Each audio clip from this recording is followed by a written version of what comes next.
पूजन का विधान बताते हुए जो पति पत्नी झगड़ा करे उनमें प्रेम रहे। धनतेरस के दिन की जो पूजन है उस और आप देखना पति पत्नी में अगर झगड़ा होता है तो प्रेम भी बहुत होता है। पति अगर झगड़ा करके चले भी जाता है ना तो आते से पूछता है क्यों रे तेरी माँ कहाँ गई, तुरंत आते से पूछे। और नहीं तो झगड़ा करके गया तो मुंह ही नहीं देखे, अब तो देखो ही नहीं थारा मुंडा जा मुंह नहीं, पर आते से पूछेगा तेरी आई कहाँ गई, मम्मी कहाँ गई, तुरंत फर्श वगैरह लगा हो तो कपड़े से ही पोंछ ले। और अगर कच्चा ये शिव जी का वर है।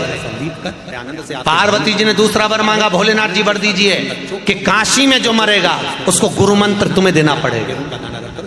आप मंत्र दोगे? भगवान शंकर ने कहा पार्वती ये कभी नहीं हो सकता। वस्त्र बिछाकर एक सुंदर सी थाली में कि काशी में कोई मरे और उसको गुरु मंत्र में दूं, ये तो हो नहीं सकता। नहीं भोलेनाथ, अगर काशी में कोई मरेगा तो आपको मंत्र देना पड़ेगा, गुरु मंत्र आप दोगे।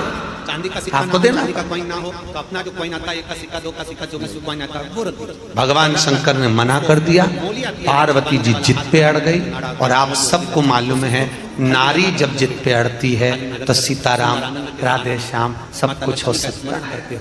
साथ दिए सब घी के लंबी बात जिद पर अड़ जाए तब तेल का दिया लक्ष्मी जी के लेफ्ट हैंड, बस मतलब आप जब पूजन करने बैठोगे तो जिद पर अड़ी तो गया। और आप सबको मालूम है जिद पर अड़ना बहुत कठिन बात है। एक माता सीता का चरित्र सुना है ना। और साथ दिए लंबी बाती के घी के आटे के दिए वो एक प्लेट में एक थाली में रख लीजिए। पूजन का कई लोगों के मन में प्रश्न था कि महाराज जी राम जी अयोध्या से गए और रावण का संहार करा, रावण को मारा, पर सीता जी भी तो आद्य शक्ति थी, सीता जी भी तो जगत जननी थी। क्या माता सीता रावण को मार नहीं सकती थी? आटे के बनाए उसमें लंबी बत्ती कर सीधे हाथ पर। क्या माता सीता रावण का संहार नहीं कर सकती? आप लोगों का क्या विचार है? सीता जी रावण को मार सकती थी कि नहीं मार सकती थी? अरे बोलो तो जम के, मार सकती थी ना। फिर सीता जी ने रावण को क्यों नहीं मारा? 5 कमर बेल के टुकड़े, 7 कमल गट्टा। क्यों नहीं मारा सीता जी ने रावण को? नहीं तो उठा के पचीट देती वे तो, क्योंकि जगत जननी थी, जगदम्बा थी, अम्बा थी, वो तो मार देती। पर नहीं, सीता जी जब विवाह कर कर आई तब सीता जी ने आज घर में खीर बनाई सिक्के के ऊपर धीरे और खीर बनाकर हल्दी कौशल्या, केकई, सुमित्रा और दशरथ जी को परोसी। साथ दिए अब भोग लगाने चारों बैठकर भोजन कर रहे थे। इतनी देर में हवा चल गई, बहुत तेज, माता लक्ष्मी की बहुत तेज हवा। कुबेरेश्वर महादेव का स्मरण कर और जब बहुत तेज हवा चली, एक कचरा उड़कर दशरथ जी के कटोरे में चले गया। एक तिनका, एक कचरा, एक तिनका उड़कर दशरथ जी के कटोरे में गया।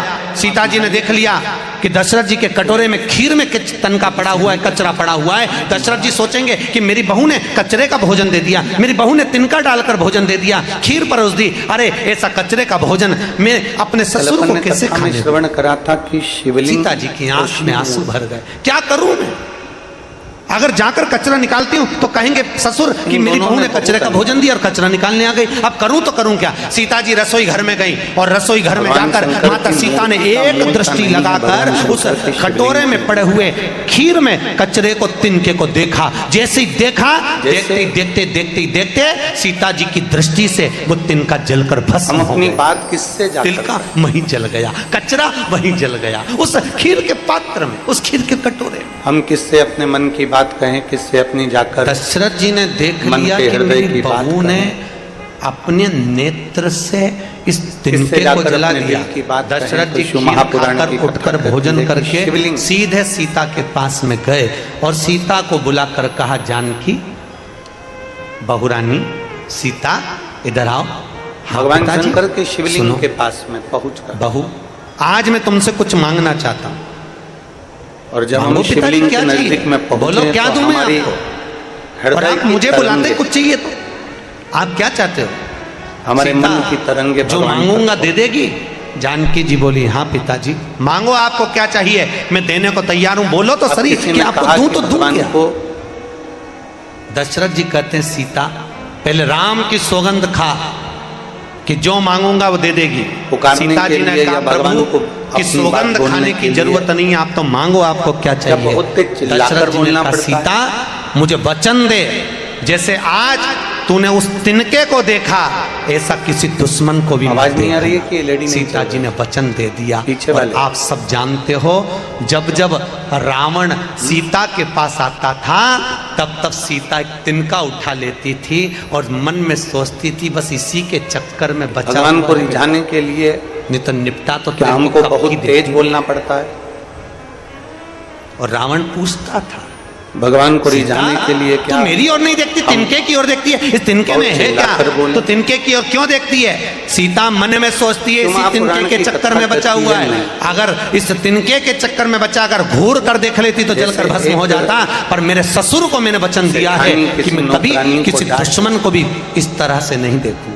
ये मेरा वचन, तो मैं देखूं तो देखूं। कोई सेठानी किसी नौकरानी महाराज, से कोई सेविका सीता से जी डांट दे, चाहती तो रावण को झाड़ू तो यूं ही लगाने मार आई देती। या पोछा लगाने आई या सेवा ये करने जो आई और उसको तुम डांट में इतनी प्रबलता है ना, तुम डांटा। जगत से झगड़ लेती हो। बेचारा वे तो चुपचाप बैठा रहे, बोले तो वो जो नौकरानी रहती है, वो सेविका जो रहती है, सेवा करने वाली होती है, झाड़ू लगाने वाली हो, बर्तन वाले हो, कोई आदि और वो तो और तुमसे सेवा कहता है करने कि चुप वाली रिया कर, सेविका थोड़ा हो। शांत रिया कर। जिसको डांटा गया है, परसों ने कहा, जिसको डांट दिया है, वो जगत जननी आप, पोछा लगाते कमला लगाते, माँ, झाड़ू लगाते हाँ। लगाते राज थोड़ा थोड़ा राजेश्वरी बुदबुदाती आप, रहती है। चामुंडा आप, चंद्र देखा है आप लोगों ने? आप, कोई काली सेठानी अगर हाँ। किसी को डांट दे, ये तो कोई संत नौकरानी जी। आदि, कोई सेविका को, कोई सेवा वाले को, तो वो धीरे धीरे धीरे धीरे धीरे धीरे अंदर ही अंदर बुदबुदाती रहती है, बुदबुदाती रहती बोले तो बोले। है। इतने में सेठानी अरे तो उससे पूछती है, संत तो कह क्या रहा है। बोल रही है तू? सत्संग कर रहे, साथ में संत बैठे, ये मत समझना भजन कर कि रहे। मैं जानती धर्म पत्नी नहीं आ हूं, गई मैं संत समझती तुकाराम की, और तुकाराम जी से आके बोली, आ गए निठल्ले चोटे, बैठ गए ढोलक मंजीरा लेके, गाने भजन। तो ये मत समझना कि पानी मैं भरने जान जा नहीं रही संत हूँ। तुकाराम से कहा, मैं आऊं तो पानी मन भर मन के कुछ सबको बुदबुदा भगा रही है, देना, बोल सोच जल्दी से ले। क्या बोल रही है। सेठानी ने सारे के डांटा सारे उठ के जाने लगे। और तुकाराम जी नौकरानी बोले, "काय को जा रहे हो? अंदर ही बैठो।" अंदर थोड़ा थोड़ा भजन बुदबुदा करो। रही है, बुदबुदा रही है, कुछ कुछ बोलती राम जा रही है कृष्ण और अपना हरे काम राम करती जा रही है, झाड़ू लगा रही है, पोछा लगा रही है। सब भजन में लगे। फिर पूछा सेठानी ने, जय राम मैं सब जानती हूँ। कृष्ण हरि, जय जय तो कुछ ना कुछ बोल रही है। राम कृष्ण हरि, सही बता, क्या बोल रही है, जय क्या जय बुदबुदा रही है, क्या मन में बोल रही है? कृष्ण हरि, जय पर जय नौकरानी राम। बताती नहीं, सेविका बताती नहीं, सब चाकरी गाइए। बताती नहीं कि मैं क्या बुदबुदा रही हूँ। शिव महापुराण की कथा करती है कि तुम भी भगवान के मंदिर में जब पहुंचो, बहुत बहुत भाव से। चिढ़ कर नहीं, बहुत चिल्ला कर नहीं, जैसे एक सेविका एक नौकरानी बुदबुदाती रहती है और सेठानी करती है, मैं सब जानती हूँ। जय जय उसी तरह राम। भगवान के ध्यान मंदिर दें, में पहुंचकर जब हृदय ताली से आप बजाने भगवान से के पाप संकल्प को निकल जाता धीरे है। धीरे धीरे धीरे कहेंगे, जो तो ताली शिव भी नहीं कहते हैं बजाता, कि मैं सब पड़ोसी जानता का हूँ, पाप तेरे निकल के उसमें हृदय की भरा दिशा जाता में निकल जाए। इसलिए ट्रांसफर करो।